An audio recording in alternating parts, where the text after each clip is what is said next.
էր, սա արդեն պատերազմ է։ Լիակատար, լիաթոք, կառվում են իրար հետ։ Կանցնի ցամաքային փուլի, դա արդեն բավականին բարդ է հաշվարկել։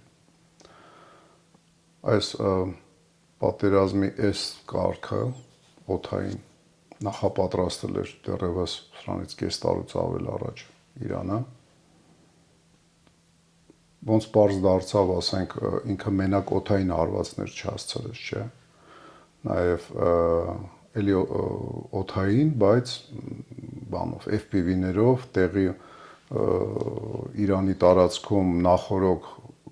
ոնց որ հրեաները հայտարարել են 1-1.5 տարի առաջ օպերացիան սկսել են, շատ նման է ուկրաինական օդանավների վրա, օդանավակայանների վրա հարձակումների օպերացիային։ Չի բացառվում, որ եթե կատարողները չէ, գոնե պլանավորողները նույն մարդիկ լինեն, նույն ուժերը։ Շատ նման է իրար։ Ուղղակի ինքը բազմաբովանդակ է ու այդ հարձակումը, այդ պատերազմական գործողությունները